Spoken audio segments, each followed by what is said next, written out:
Hey friends, welcome back to the channel. In today's video, I am going to cover a few things that you want to keep in mind as soon as you start your Squarespace website, a few things you want to make sure you do, settings, filling things out to get started. So the first thing I'm going to do is start a demo site to get us started. I am going to go in here and pick a template. If you're struggling to pick a template, I have a video that will help you in 60 seconds decide what template to choose. At the end of the day, basically choose any of them. They're all the same, but they just look different on the surface here. So let's just go with this one. Start with this. Perfect. So this is what you want to make sure you fill out and do. And if you miss this part, I'll show you how to do it. But this is what you want to make sure you do from the beginning. Number one, set up the site title. The site title is your business name. Doesn't need to include anything else right now. All it needs to include is your business name or your website name or your podcast name, whatever that is. So here we are going to do Anchor Media. That is going to be the name of our sample website. So I'll hit continue. Here you could go through this if you want. I am going to skip this. Now, number one, you want to make sure that is filled out. As you can see here, it says Anchor Media.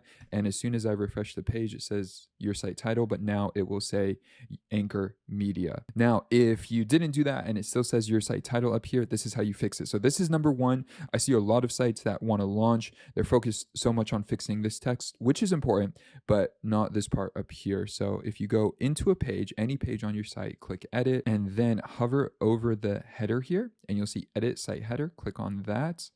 And then site title and logo. It's a bit hidden. I actually wish it was in the main navigation, but this is where you change it. So if it says site title, you'll want to fix that to whatever your brand name is.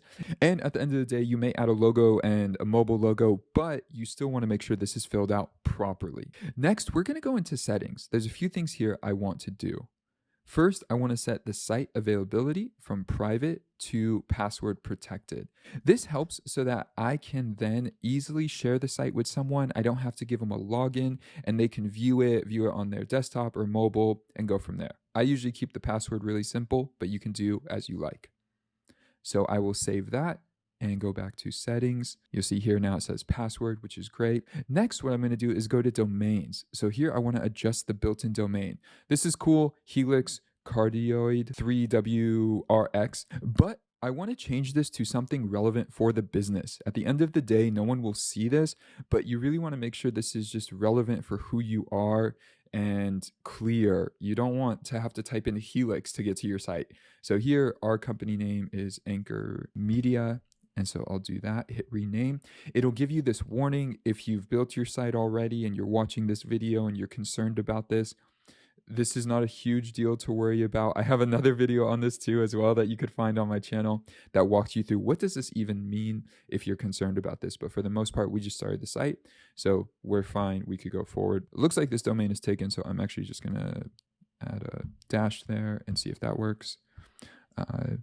Doesn't like that. Let me refresh really quick. I think it doesn't like it because I tried it twice, but I will just do that again. Oh, okay. It saved. Don't know why. But refreshing, that's probably actually a tip as well as we're doing this. If you're having a problem, refresh. Often that can solve everything. Okay, cool. So now we've gotten that done. So we've done 3 things now so far, really quick, really fast. Next, we're going to want to go to advanced. This is a really helpful tip that you can use while you're building your site, but also after the fact. So you could go to escape key here, click on this, and then enable login with escape key. What this does is basically allows you to log into the website. So if our domain, for example, was anchormedia.com, and I just went to anchormedia.com, for example, this is not our site, but I'm here on the website and I want to log in. On my keyboard, if I press the escape key, what will happen is because it's me, it'll log me into the backend. So it's an easier way to get into your website. And let me just show you an example so you have a sense of this. So here is another sample website I use, and you'll see here, as soon as I hit the escape key on my keyboard, top left button on your keyboard, it takes me into the backend. And it's a good shortcut when you're going back and forth to see how your website looks, feels, all of that. So what we did here is turn it on so that if you are just on the domain, your custom domain, you click the escape key, it'll log you in.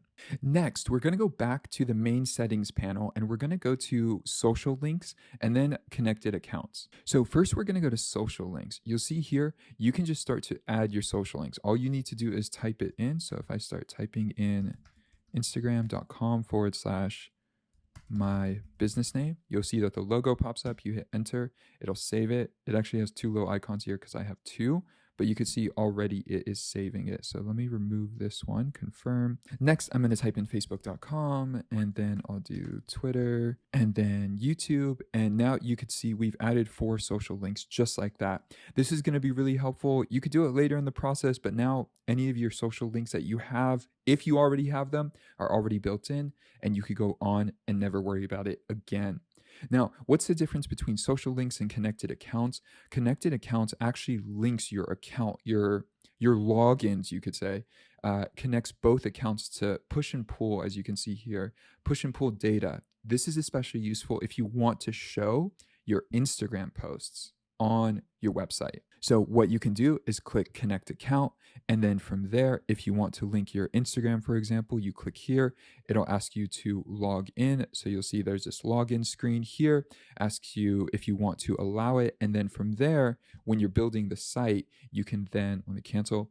When you're building the site, you can easily and quickly add your social account to your site. And here are some pro tips I'd recommend just so you have an awareness at where these items are. So if you go into the marketing tab, a few key things. If you're going to use Squarespace's marketing email campaigns and their tools, you want to come in here and set up your mailing list profile. Let me close this. Your mailing list, your main one, when you start, it's just an automatic, like generic one. You want to create one. From there, you're going to want to create a profile, sender profile. Takes just a few moments to do. It's really easy. From there, come back into the main marketing tab. You could take a look at SEO. This is definitely important to pay attention to, and I have a ton of other really popular content on SEO on YouTube, so make sure you check that out.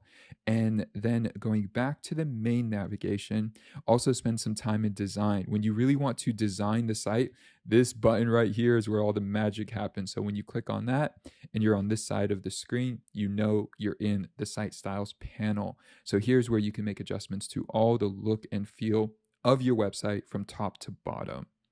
Finally, tip that I always recommend, as you can see in my browser right now, at the very top, there's this little cube that signifies to the world that this is a Squarespace website, and that is not complete yet in my eyes. It is not complete yet. So what you'll want to do is go into the design panel here. We're already in here, and click browser icon, also known as a favicon.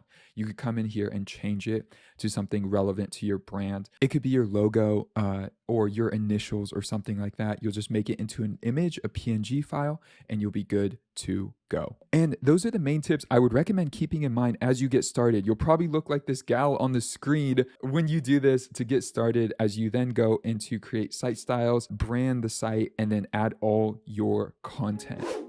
Hey, thank you for watching this video. If you got value from this video, I have some resources for you that I bet will be helpful. Check out the link down below where you could access more resources that are free for you, for your website, for your online presence, for your design, all of that. Check out the link below. With that, if you got value from this video, let me know by hitting that like button. When you hit the like button, it tells the YouTube algorithm some important information, but it also tells me that you got value from this video. And if you want more content like this, please subscribe. When you subscribe, you'll make sure you get updated every single week. We publish a new video every single Friday. So when you hit that subscribe button, you will be notified. And with that, have a great day wherever you are in the world, and I'll see you guys in the next video. Peace.